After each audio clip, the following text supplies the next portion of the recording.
E Então, boa noite a todos. Nós vamos começar o nosso tempo, nossa aula hoje em Efésios, a segunda parte do capítulo 4 de Efésios. Nós somos a Igreja Batista da Graça em Dourados. Estamos felizes em poder dar esse estudo toda terça-feira, aqui pelo Zoom, e também para o pessoal do YouTube que pode assistir depois.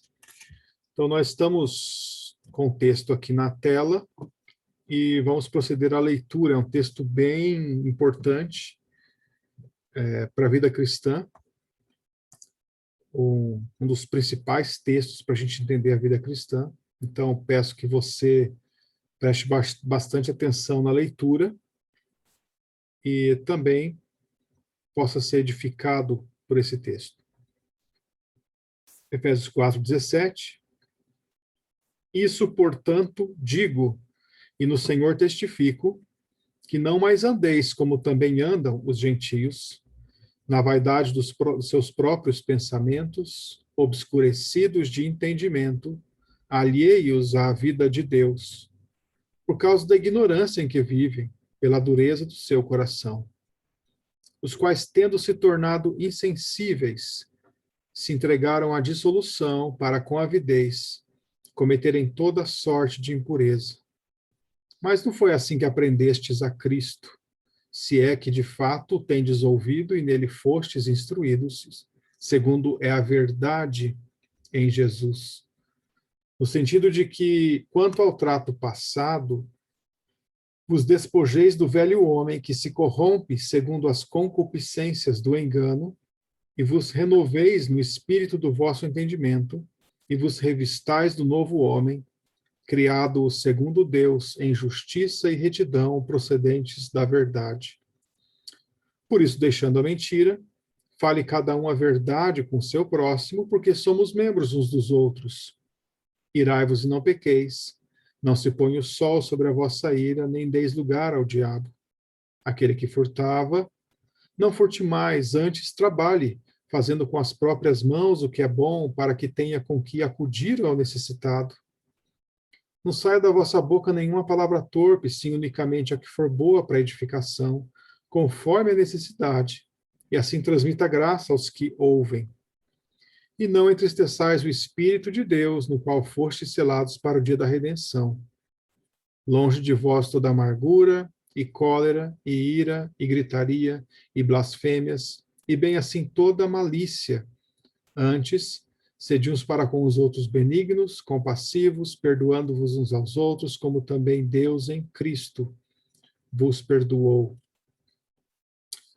Nós te pedimos, Senhor, que nos abençoe nesse texto, nessa noite, para entendermos a sua vontade e podemos nos aprofundar mais no estudo daquilo que agrada ao Senhor. Em nome de Jesus, amém. Vamos, então, para o nosso texto aqui. Ele acabou de falar no texto anterior sobre a unidade, lembra? A gente falou sobre a unidade. A unidade é algo que existe, algo que está lá, não é algo automático, mas algo que tem que ser conquistado. E para se conquistar a unidade da fé, do pleno conhecimento de Deus, Deus dá à igreja os seus dons, a sua liderança, para que leve a termo isso. Então, esse é o preâmbulo, né, a introdução aqui do nosso texto, a parte anterior, a ideia do crescimento de cada parte, e aí ele começa, então, a fazer um contraponto, e ele começa dizendo para nós, né, testificando como um arauto de Deus falando, que nós não andemos mais como também andam os gentios. O verbo andar aqui é bem forte, que tem a ver com o modo como você leva a vida. Então, se fosse colocar aqui uma linguagem de hoje, nós poderíamos dizer que não mais levem a vida como também os gentios, ou os que não temem a Deus levam a vida. E aí ele vai descrever a questão dos gentios, e você vai ver que o foco dele está na cabeça. Ele vai falar que os gentios andam na vaidade dos próprios pensamentos, e dá um destaque aqui, obscurecidos de entendimento, alheios à vida de Deus por causa da ignorância em que vivem. E vai falar sobre a dureza do coração. Olha só. E aí vem o resultado desse modus operandi do cérebro, né? O modus vivendi, o modo como eles vivem, o modo como eles pensam. O resultado disso aí é o modus vivendi, né? Que, tendo se tornado insensíveis, se entregaram à dissolução, e assim vai. Então, a questão dos gentios que Deus quer que nós não mais vivamos é que nós não mais tenhamos o modo de pensar dos gentios. O cérebro dos gentios funciona de uma forma. E aí ele vai descrever aqui, olha só, vaidade dos seus próprios pensamentos. O gentio, o centro da sua vida não é Cristo, mas é o seu próprio umbigo. O gentio, a pessoa que não teme a Deus, para ele não faz cócegas você falar essa é a vontade de Deus, porque ele já tem muito certa qual é a sua própria vontade e o modo como ele quer fazer as coisas do seu jeito. Então, nesse pensamento de que, nessa ideia de que os pensamentos deles são de alguma forma elevados, de que de alguma forma ele sabe o jeito certo de fazer as coisas, então ele ignora que há um Deus nos céus, ele ignora que há um Criador, ele ignora que houve pessoas antes dele, que haverá pessoas depois dele, ele ignora tudo, ele se centra em si mesmo e anda na vaidade dos seus próprios pensamentos. Então, o gentio é assim, o gentio, ou seja, o incrédulo, ele fala obscurecidos de entendimento, é como se o entendimento deles fosse tapado, tivesse um véu que deixasse tudo escuro para que eles não conseguissem ver a realidade, e alheios à vida de Deus, ou seja, eles andam longe da vida oferecida por Deus, da vida proveniente de Deus e da vida abundante que Deus promete àqueles que o amam. Então, são alheios à vida de Deus. E aí ele fala por que eles são alheios à vida de Deus. Por causa da ignorância em que vivem. O gentio, a coisa mais triste sobre ele, é que ele vive ignorando que há um Deus que cuida dele, que está ao lado dele, que o criou, mas talvez, infelizmente, né, para ele, há um Deus que vai julgá-lo no futuro, e é um Deus ao qual ele vai ter que prestar contas. Seria como você trabalhar numa empresa e você ignorar que tal elemento lá é o seu patrão, é o seu supervisor, e você começar a não trabalhar na frente dele, a falar mal da empresa na frente dele. É isso que as pessoas fazem. Pensa só na loucura que há alguém aqui na Terra, vivendo do oxigênio de Deus, começar a falar mal de Deus. É loucura isso, mas é o que eles fazem. E isso é levado também, não só pela ignorância, mas também por causa da dureza do seu coração. O coração é o nosso centro das afeições, mas também é o centro do entendimento. O coração tem a ver com isso. Ele é de onde saem todas as fontes da vida, né? Sobre tudo que se deve guardar, guarda o teu coração. Então, a dureza do coração deles leva eles a isso. A essência, então, do gentio tem a ver com o centrar a vida em si mesmo. Agora, ele está dizendo para a gente não andar mais como andam os gentios, isso é muito forte. Por quê? Porque no momento que você se converte a Deus, não é automático você deixar de andar como você andava. Presta atenção. No momento que você se converte a Deus, não é automático o abandonar a vida antiga, o modo antigo de pensar. Por isso ele fala para a gente isso. E por isso nós precisamos avaliar o tempo todo, será que esse tipo de pensamento que eu estou tendo, ele reflete uma mente caída, uma mente alheia a Deus, ou reflete alguém que vive como se Deus estivesse ao lado, vendo os meus pensamentos, vendo tudo, como alguém que vive como aquele que vai prestar contas um dia a Deus, né? Então essa é a questão principal do gentio. Ele vive como se Deus não existisse na sua vida. Ele pensa como se Deus não existisse, e isso leva ele a ter uma vida dessa forma. Olha só, os quais, tendo se tornado insensíveis ao quê? À voz de Deus, insensíveis à própria natureza de Deus. Existe um termo que é bastante usado hoje em dia, até desenhos bons que a gente gosta de assistir e tal, eles acabam trazendo essa mensagem, dizendo, isso é contrário à natureza, não faça. E aí, então, o personagem principal do desenho está lutando porque ele tem uma certa habilidade de fazer algo contrário à natureza.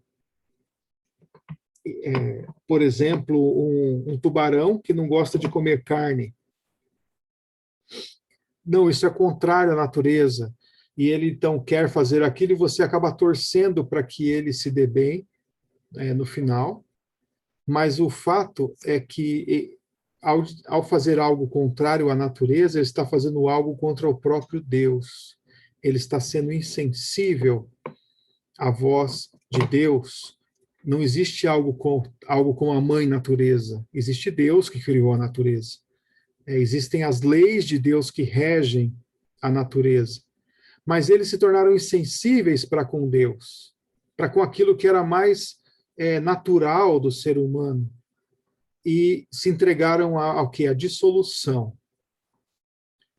Dissolução é impureza, de fato a perversão dos valores.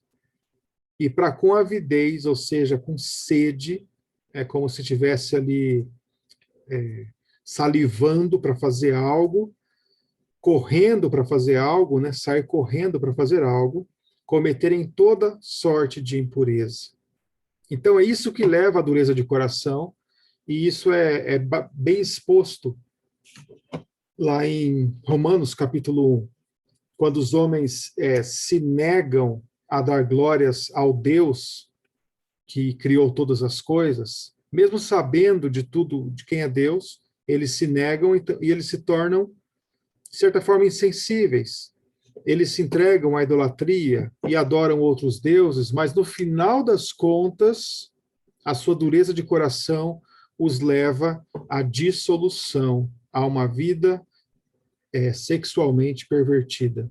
E é isso que é isso que leva, no final das contas, a você se apartar de Deus.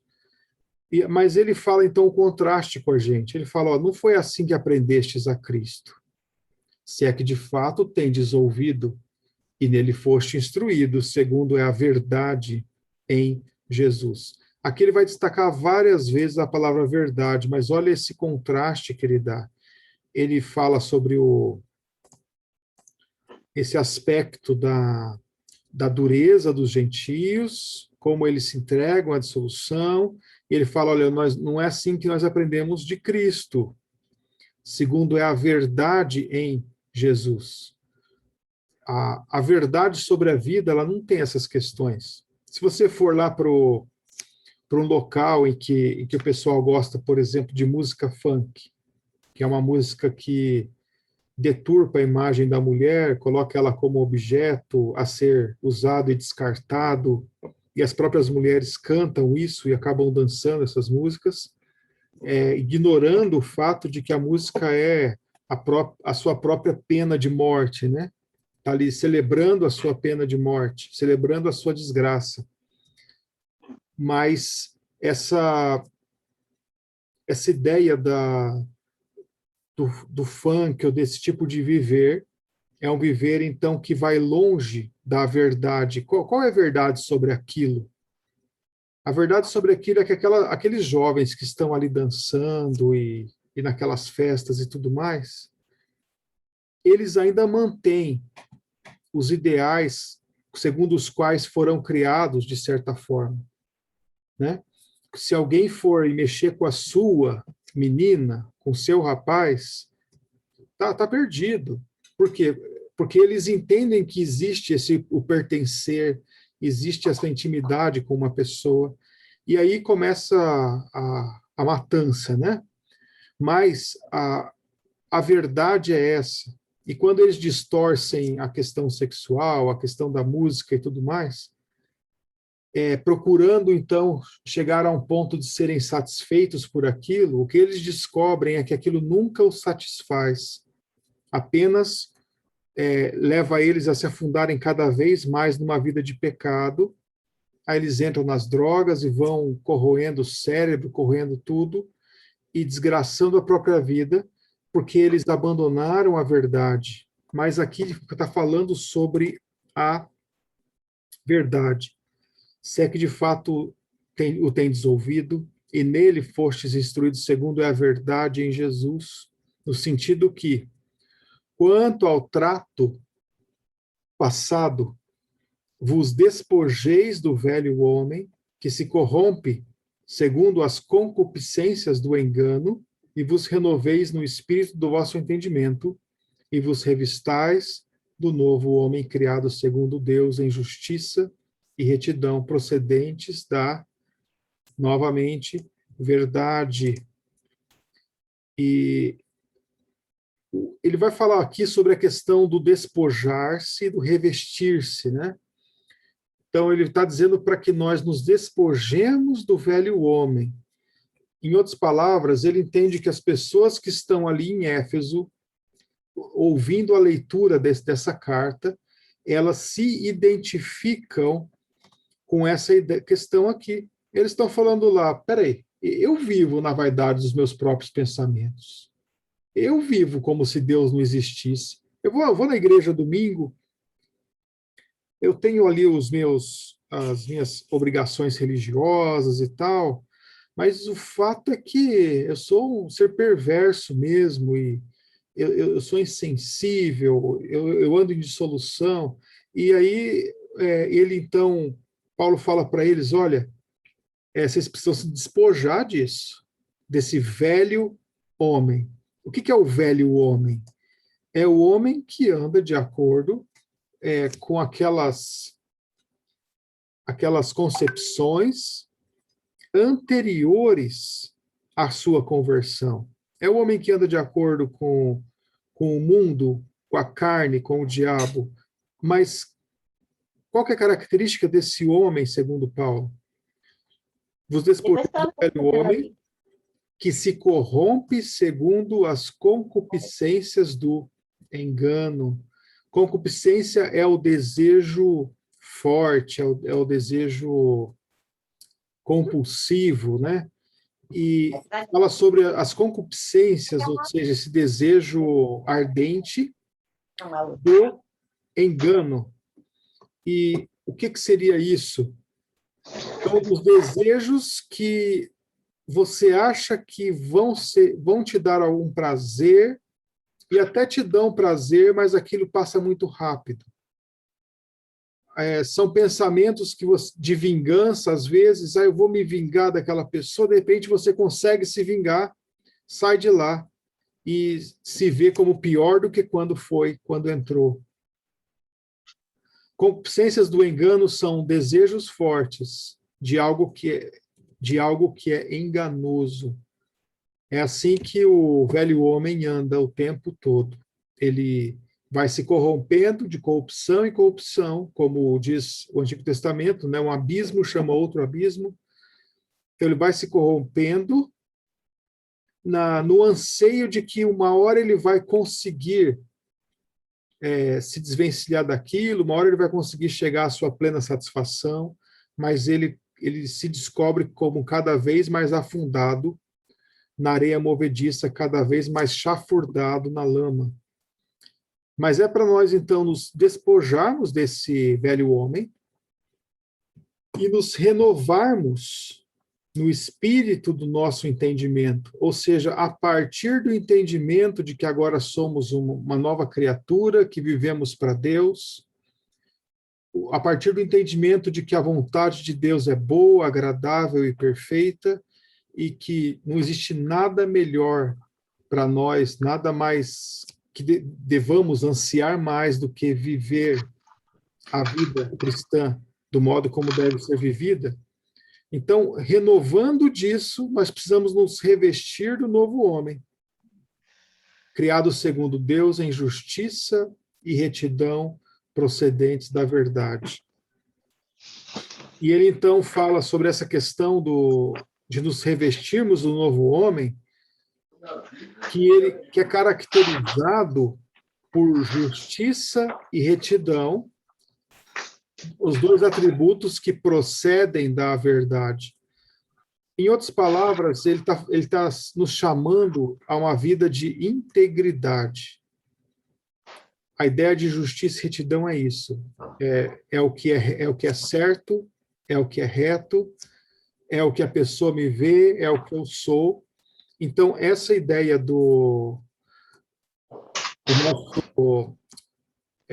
de sermos criados segundo o novo homem, é essa ideia de andarmos de acordo com o que é certo, e isso é o que procede da verdade.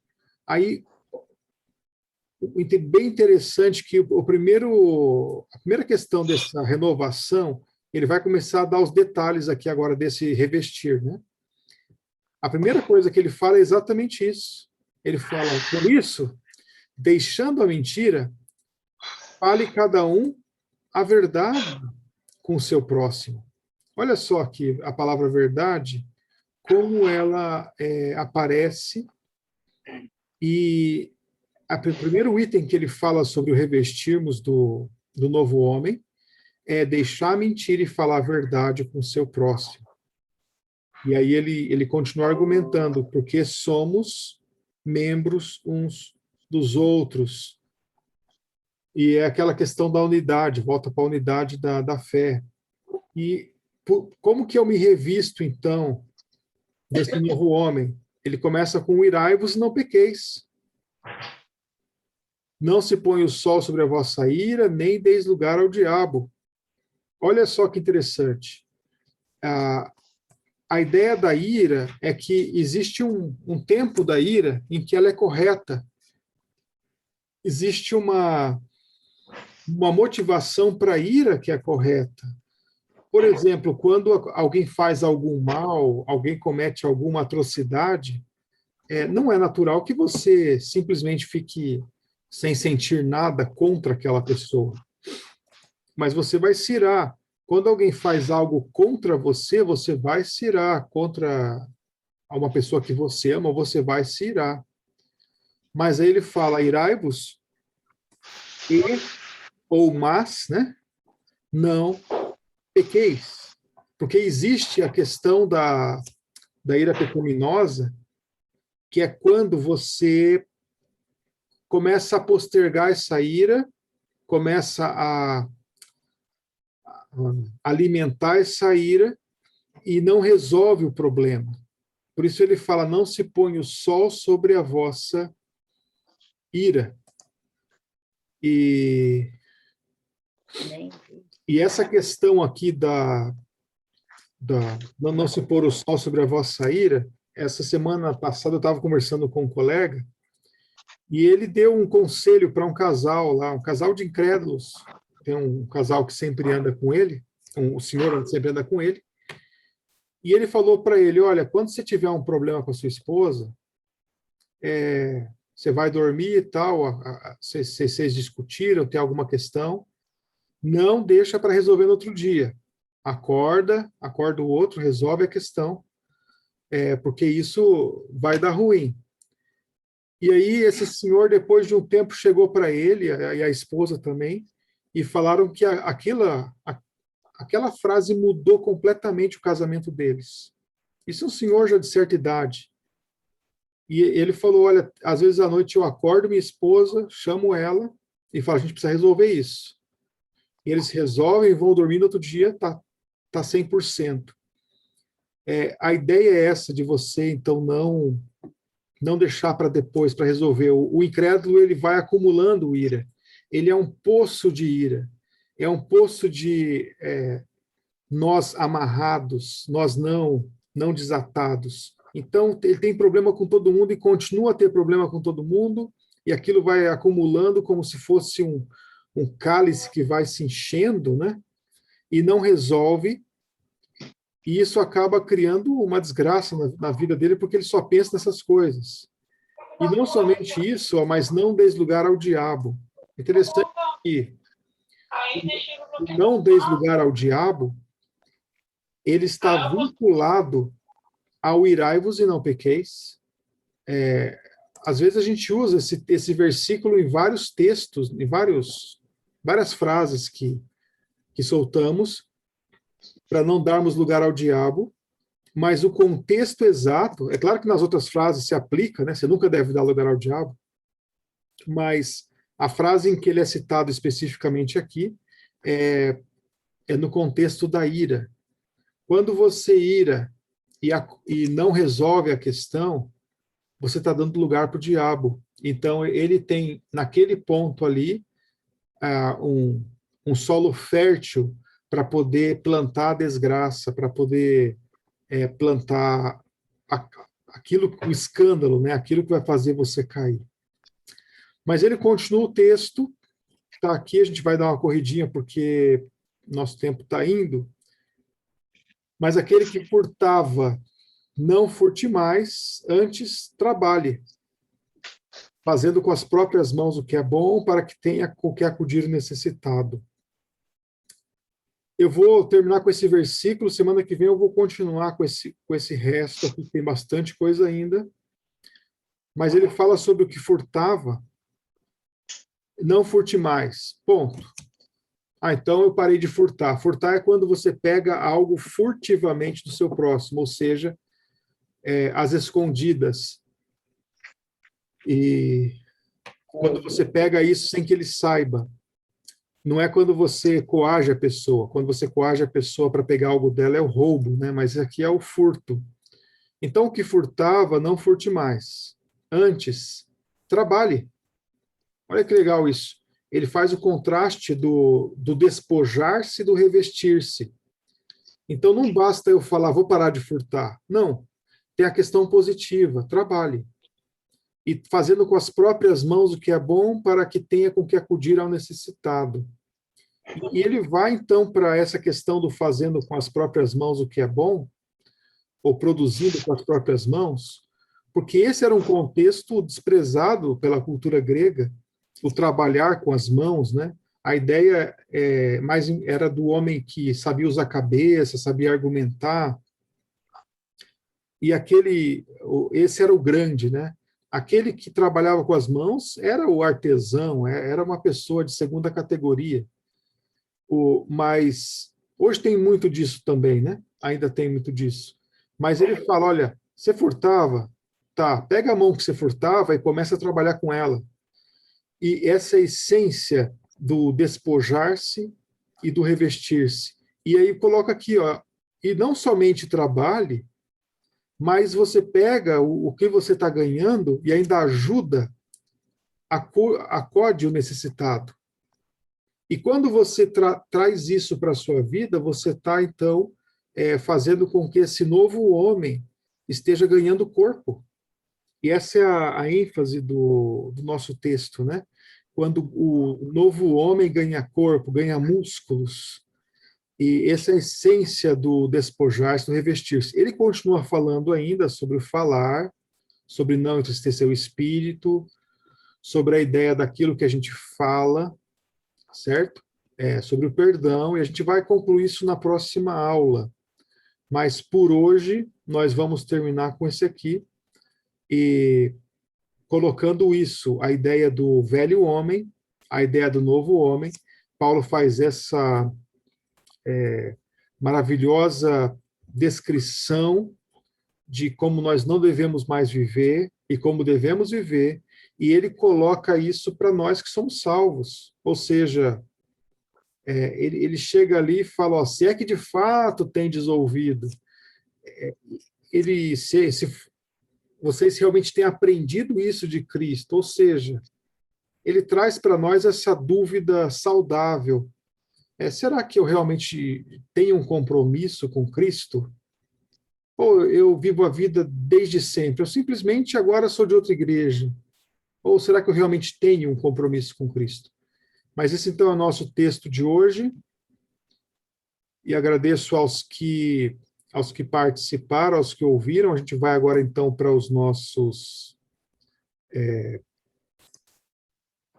nossa participação.